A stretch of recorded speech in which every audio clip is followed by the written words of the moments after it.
Daniel Swain is my next guest as he gets ready to fight for Dana White's Contender Series on August the 11th against TJ Laramie. Daniel, how are you, sir? I'm doing good, man. How are you doing? I'm doing really well, and I understand that congratulations are in order. You just had another addition to the family. Is this number 5 now? Yeah, I just had my fifth child on the 24th. My first biological boy. I adopted 3 sons last November, and then had a biological daughter 2 years ago. So this is my first biological boy, and yeah, 5th child total. So it's been a little chaotic here with the last couple weeks of camp rolling up, and then having a newborn. But just living life, man. I love being a dad, and I love being a fighter. So I get to do both. Well, congratulations. That is fantastic. I do understand it's been quite a while since you've actually stepped inside the cage and competed, well over a year now. Tell me, what has life been like you, and what life has been like for you and training during this last little bit of time during the pandemic? Well, I wish I would have fought more after my last fight. My last fight only lasted 28 seconds, and I submitted the guy pretty quick without getting hit. So I walked out of the M1 Rage saying, when's the next show I want on it? Like, if you have someone fall out at 155, 145, let me know. I'll fight anybody. So, and then they weren't on putting as many shows on. So then it was kind of iffy on if I was going to fight for the rest of the year. And then January hit, and I wasn't hearing anything from them. So then I was like, my contract's up in May. And then coronavirus hits, and then I'm like, for sure there's no fights happening. So as soon as my contract was up, my agent, Jason House with the Iridium Sports Agency, was like, hey, be ready. We're going to start talking to some bigger promotions for you. And I got word in January that I would probably be on the Contender Series this summer. And then in June, I got an opponent and a date. So it's been a crazy year. We've been working hard, staying ready, but we're excited. We're going to go show what we got, and my team's ready. Were you able to stay as active as you normally would during this pandemic? I was training really hard prior to the pandemic because I was on the list of short notice fight guys for the UFC. So I was in the running for a number of fights that fell through before everything got shut down. When everything shut down, I kind of took a couple weeks off and was just with the family for about 4 or 5 weeks. And then I started doing like small number stuff with just some buddies, and we were making sure we were social distancing and all that stuff while we were going. And so we just did small group stuff for a few months. I started training again back in May, I think. What else do you like to do outside of MMA? Like what kind of hobbies do you have, that can kind of take your mind and your focus off of, what you're doing inside the cage, which I know can be rather draining mentally and physically for you guys? Well, I got 5 kids, so most of my time outside of training and fighting is with them and with my family. But we love to be outdoors. We love to go swimming. I like to take my kids disc golfing. I like to go golfing when I get a chance to sneak away, and the wife will watch all the kids for me. Just basically anything outdoors. We're getting ready for hunting season coming up. I just got a bow, so it's going to be my first season hunting with a bow. So I'm excited for that. I've been practicing a lot. Yeah, we bought some land up where I'm in my hometown in Newport recently, right after we adopted our boys. We wanted to move out of Spokane and get into some smaller city stuff. So just being out in the wilderness has been great for my boys, transitioning into adoption life from foster life. So it's been a great experience for us. What kind of animals are up there that you're going to be hunting? Is it just kind of the normal kind, deer and maybe bear or moose? So yeah, we have deer, bear, we have moose. There was a moose on my driveway a few weeks ago, but you can't really hunt those up here unless you get a special permit. You got to get drawn for those. We have elk, cougar. My former wrestling coach is a wildlife biologist here in the county. He was my high school wrestling coach, and he's actually running an experiment where they're treeing cougars and then collaring them, and then they're seeing how far they'll let you get to them. And then once they see how far they let you get to them, they kind of haze them a little bit. Sorry about that. Oh, that's all right. They'll haze the cougar a little bit because they're finding that cougars will actually let humans get pretty close to them. So they'll haze them and like shoot them with a paintball gun and let the dogs bark at them and yell at them. And then they'll go and they have the GPS on them, and they'll go find that cougar again, and then they'll see how close it'll let them get this time, and they're making the cougar run at greater distances than initially by hazing them a little bit. So it's kind of cool wildlife biology science stuff. I'm super interested in that. But he was just up behind my house the other day, and he said that we have 4 cougars living within like 10 miles, a 10-mile radius of us, a mom and 3 cubs that are about to leave. So we got some pretty big animals. Since then haven't let my dogs out at night as much. Yeah, no, that's probably a good idea. We don't have cougars around my area. I'm in New England, or at least I don't think there's cougars. I haven't seen any. We have plenty of coyotes, but cougars get way bigger than coyotes. How big do they typically get? Do you know? Some big ones can be above 200 pounds, but I think most of them are like between 140 and like 180, something like that. Yeah. I'm not a cougar expert or anything, but I think that's just what I'm thinking off the top of my head. Yeah. Well, I wouldn't want to mess with that animal. That's a scary proposition right there. Now, you've been in the MMA game for a long time now, man. Your record is 29-1, and it seems like Contender Series. A lot of the fighters that he has on Contender Series are 11-2 or 10-1 or whatever. Did you feel like this was the logical next step for you, or did you feel like maybe you were going to be able to get a contract outright? I mean, I know you fought all over the world and beat a lot of tough guys, but did you feel like Contender Series was going to happen before you got the call?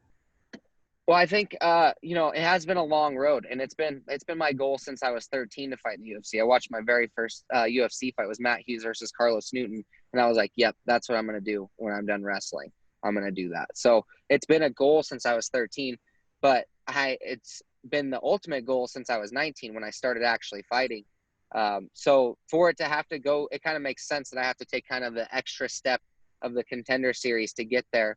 But I don't know, it's kind of poetic. Like, I'm going to take every single step that I need to take to get there. And then once I'm there, it's off to the races. So I'm just excited to get in there. August 11th is going to be a great day for me, and my family as well. So, I just can't wait. It's a week away today. So I'm ready. Yeah. And are you going to be watching the fights tonight? Obviously they start here in a couple hours. I was going to try, but since I moved my family out of town, I have a long commute to the gym every day. So it takes me about an hour 15 one way to get to my gym now. So I will be in the car on the way to the gym to get some of my last hard training in tonight before the fight next week. So, but I will watch them afterwards. Yes. Gotcha. Yeah, I'm so excited that Contender Series is back. I love it. And, from what I understand, the transition in your career was a mindset change. Can you kind of elaborate on that and just explain to anyone that maybe hadn't seen a previous interview with you as to what that was? Yeah. So a few years ago, I took a fight. I was going to school. I was working on getting my AA, and it was finals week, and I had a fight lined up that same week, and it was against a not very good opponent, so I wasn't taking it very serious. It was like a local casino show. But that guy pulled out on like a week and a half's notice, and the replacement they found was Julian Erosa, who had just been cut by the UFC. And so I wasn't taking it seriously, but I wasn't about to turn down a fight, especially with an opportunity like a guy who just got cut by the UFC. Like, if I win that, then I get my opportunity. But I really wasn't in shape for that fight and wasn't prepared. But I went in and I won the first round and then gassed out, and he beat me up pretty bad, and I had a pretty bad concussion afterwards for quite a while. And so I took the longest break in my career right then. It was 6 months, and there was a lot of like, am I going to keep doing this? I'm going to school now, I'm getting a degree. Like, I could step away and I would be okay with it. And then I had just got back from like the beach or something. I'd been out with my family all day. And then I get a call, and someone's like, "Hey, do you want to fight in the Middle East in 3 weeks?" And I was like, man, I've never been in the Middle East, and the money's pretty good. I haven't been training, but whatever, let's do it. I'll go see if it's something I actually still want to do, and I'll get to see part of the world I've never seen before, and I'll make a little bit of money. So I went in and I was fighting a 17-0 Brazilian guy who's also in the UFC now, Alex Leko. He's a 145 pounder as well. So I went in and first round dominated him. I dropped him. I tossed him I took him down whenever I wanted. But then I gassed out. makes sense. I didn't train for 6 months except for the 2.5 weeks leading up to that fight. And then I had to travel around the world. So when I was after that fight, I was in the locker room and I was thinking like, man, if I'm in shape, that dude's 17-0. He's going to be in the UFC next. Like that was his next fight was in the UFC or next couple fights. If I can do that to a guy that good without being in shape, without training, imagine what I can do if I commit everything and actually go for it. And it was right then and there. I was like, let's do it. I'm 100% in. And so I head back to the States. I completely start over from scratch, like when I was back in college wrestling, and just got back down to work. And then like 2 weeks later, I blew my shoulder out training and had to get a full shoulder reconstruction.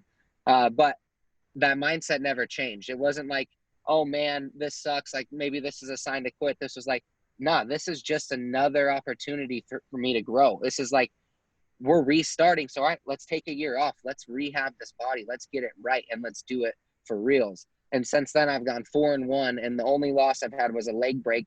I broke my tibia from leg kicks in the fight in the first round. So I wasn't able to continue. I just couldn't put any weight on it. And I was stuck in open guard and he just kept kicking that leg. So there's just nothing I could really do. But that's the only loss I've had. And I've had all first round finishes other than that. And so I look to continue that streak on the 11th, show Dana White that I probably shouldn't have been on the Contender Series. I feel bad for TJ Laramie because he is a top prospect. I think he should probably go down to bantamweight. He's a little small for the division, but and he's talking about going to bantamweight. But I feel bad because he should be fighting in the UFC. It sucks that he has to go against me in the Contender Series to get his opportunity because there's nothing that's going to stop me from reaching this goal. Oh, I love that story. And it really reminds me of when I talk to a lot of other mixed martial artists, they talk about the mental side of the game and how important confidence is, and that just kind of exactly is what you're just saying, everything you've been through and just being strong-minded and having a good confidence going into it. How much do you believe the mental side of the game factors in? I mean, is it 70-30, 60-40? I mean, what do you think it would be? Well, you know what? I think the big thing behind the mental part of the game is the mental part of the game comes when you do the work. If you just try to be mentally there without doing the work, it's false. You're putting up a fake thing. But if you do the work and you build to that point and you really show and you prove to yourself every day that you're putting in the work, you deserve it. Then that mental toughness is there. Then you can rely on it. And you learn that through wrestling building up, like every day is a grind in wrestling. That's why wrestlers are so mentally tough because they know they put in the work. Every day is the hardest day of practice. Like every practice sucks. So if in the suck, you're okay. You've done it a million times. So that mental toughness, that mental fortitude comes from the work. And it really took with my wrestling credentials, I was able to skate by and win a lot of fights in my career that I wouldn't have been able to win without my wrestling because I wasn't prepared properly. But these bigger fights, when I would fight in these bigger opportunities or these tougher dudes, if I wasn't prepared, then that fake confidence would fall right away. Mm-hmm. Since I made that change and I was like, no, the fakeness is what's holding you back. And the only reason there's fakeness is because you're not working hard enough. Let's do the work. That's what changed the game. And so that's what really builds the mental toughness. Awesome. Well, I love that. Now, the nickname Agent Orange, just tell me how that originated. So after I'd had some amateur fights, I went back up to my college wrestling team up at Simon Fraser University to get some wrestling in with them. And I was just working out with them. And we went and hit the sauna afterwards. And my college wrestling coach, Justin Outdo, was like, hey, what's your nickname going to be? And I was a big Matt Hughes fan because that was the first fight I ever saw was Matt Hughes slam Carlos Newton to sleep. So I was like, I don't need a nickname. Plus, I'm not going to pick my own nickname. That's weird. And he goes, nah, you need a nickname. And he's like, what about Agent Orange? Because it's kind of clever and you got orange hair and, it messed a lot of people up. And I was like, I was like, yeah, I guess. And just played it off. But my buddies were like, no, that's sticking. So then they started tagging me in a bunch of stuff online and then it stuck. So I was like, all right, I'm happy with it. It is clever. I was getting my hair cut by this older gentleman one time. And I had a t-shirt that said Agent Orange on it. And he was like, my brother died of Agent Orange because of Agent Orange from Vietnam. And I was like, I'm so sorry, dude.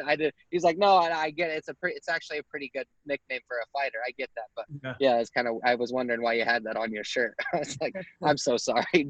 My bad, dude. Yeah, that's an awkward situation there, but clearly, if he's seeing you fight, he knows that the nickname rings true. It makes sense. Now, the weight cut to 145, what is that like? What are you weighing today, a week out?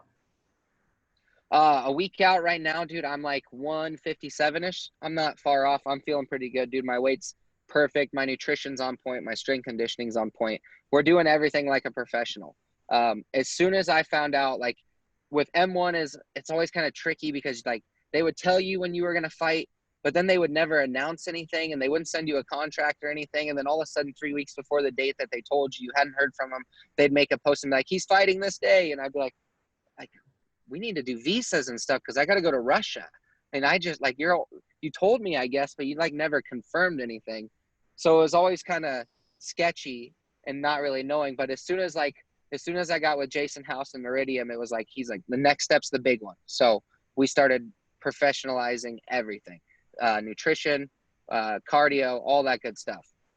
Yeah, I think Jason House has like a zillion different clients that he represents. He literally represents everyone. It's pretty amazing. He's got a phenomenal thing going there at Iridium. Now, as far as fight night goes, making the trip with you to Vegas, who will be there come the big night? My head coach Pablo Alfonso, and then my other coach Joel Thomas. Joel's traveled all over the world with me for M1 fights, and he's the main coach for my training partner Josh Reddinghouse as well, who's fought all over the world with M1, and honestly should be also in the Contender Series this season if I had any say about it. Josh Reddinghouse is one of the best bantamweights in the world. He had a 5-round decision with Marlon Moraes in World Series of Fighting back before. Like he was like went from fighting on casino shows to his second fight in World Series, fighting for a world title. Like that kind of experience on a guy that young is amazing to have. And I'm just like, I can't wait for him to get his shot as well. He's my main training partner. So I'm excited for him to get the shot as well. But so Pablo Alfonso and Joel Thomas are going to be the guys in my corner.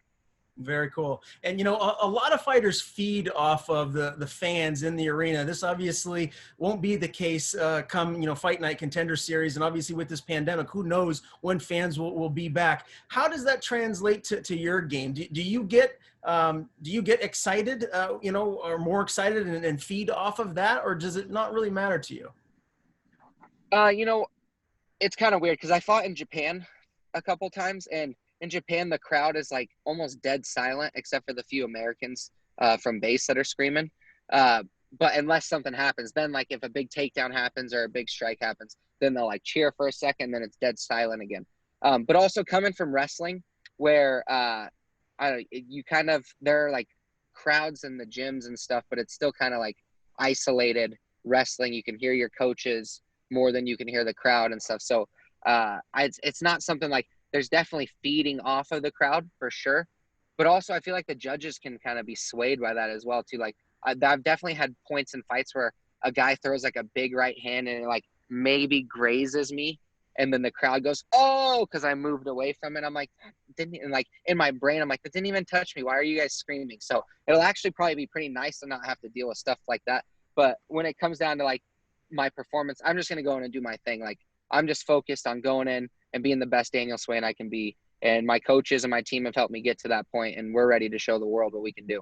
Now, your opponent is 11-3. He's a big prospect as well. When you look at his skill set, where do you feel like you're going to be able to exploit him come next Tuesday?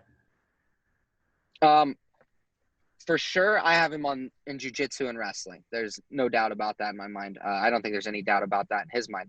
I think where he's going to be surprised is in my striking. I've never really stood up and banged with anyone. I don't know. I get in there. I always say I'm going to, but I always get in there and shoot right away. Or guys will clinch with me right away when they find out that the hands are getting, or the hands are better than they expected. So, I think he's in for a rude awakening on the feet. He's a tough guy. He's a top prospect, like you said, but he's just never fought anyone like me. He's fought some tough guys, but I'm on a different level. I've fought all different types of dudes. I've been all over the world. He's fought mostly in Canada. You know what I mean? He's going to be coming down to Vegas. I know he's training in Vegas, but to go fight in a big cage like that, a big arena, not kind of in your hometown, in your backyard, it's different. Mm-hmm. You know what I mean? The nerves are way different when you're going places. I fly across the world and then 2 days later fight and then have to fly away the next morning. Like it's it's same old for me. I'm going to go in and do my job. And my job's to beat TJ Laramie and get that contract. Now, I know you know how Contender Series works. Dana White is looking for guys or girls that are going to go and get that finish. Like, that's what he wants. So is that going to change your game plan or what you'd want to do? Like, are you going to try and push for the finish, or are you just going to kind of take what comes and, let the chips fall where they may? I got 20 professional wins. 17 of them are by finish. I go for the finish. I hate decision. That's my game plan. I'm trying to finish you start to finish. Like, if we're in the third round, I'm still trying to submit you. I'm still trying to knock you out. If we're in the first round, I'm trying to submit you and knock you out. That's why I have highlights like a head kick rolling knee bar finish in M1 for my M1 debut, or a 28-second standing guillotine. You know what I mean? I go out and I try to finish guys right away. I'm going to put you in weird scrambly positions. I'm going to be in your face. I'm going to punch you. I'm going to kick you. I'm going to try and take you down. I'm going to fake shots, and you're going to be wondering what the heck's going on, and then your arm's going to be taken, and I'm going to break it. Does this fight get out of the first round? No, I hope not. I don't plan on it happening. They always ask me, like, who do you want to come in between rounds? I'm like, it's not going to matter. It's over before that anyways. You guys can both come in when they're raising my hand. So what's your official prediction? Like, what do you envision happening come fight night?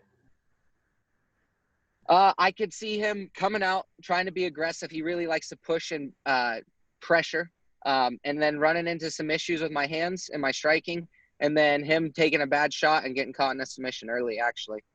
I could see it going pretty quick. Okay. And as far as like your goals here moving forward, you get this contract, you get this win here, what is it that you think is going to happen for you for the rest of 2020 and 2021? Like, are you looking to get 3-4 fights in? You're trying to stay as active as possible? Like, what are your goals? For sure, man. Like you said, I haven't fought in a year. So I try to get at least 4 fights a year every year. So if I can get this one plus a couple more, I'd be pretty stoked. So get the contract from Dana. And then whether it's in Vegas or UFC Fight Island, doesn't matter. I'm ready to go. We're not going to stop training. We're going to keep pushing forward and try to get as many fights as we can. Awesome, man. Well, I'd really like to fight that Alex Lako guy. Okay. Again, the one who beat me. He's in the UFC right now, 145-pounder. He was supposed to fight another Canadian, Tristan Connolly, a buddy of mine. But that fight fell through with coronavirus. So if he's not booked and after I get this contract, that's the guy I'd like to fight. I'd like to rematch and get that loss back. I like it, man. There's nothing I like more than seeing a little revenge in a rematch. So hopefully all of that happens for you, my friend. I really appreciate you taking the time to join us here today. Before I let you go, if there's anyone you want to thank or any sponsors you have, the floor is yours. Again, I got to thank Jason House, Iridium Sports Agency. Without them, I wouldn't be getting this opportunity. Warrior Camp MMA in Spokane, Washington. That's my gym. They take care of me. Pablo Alfonso, Rose Alfonso. They're always making sure I got what I need. All my training partners, Josh Reddinghouse, Jake Lindell, Michael Sear, Moneymaker Mike. My coaches, Vincent Peak, Joel Thomas, Richie Whitson. Without those guys, we couldn't be doing this either. And then Garden of Life CBD oil has been helping me out through this camp a lot. And then, other than that, follow me on Instagram at Swain_MMA and Twitter, Daniel Swain MMA. Awesome. Thank you for the time, my friend. Best of luck next Tuesday. Hey, thanks for having me on. Thank you, sir. Have a good night.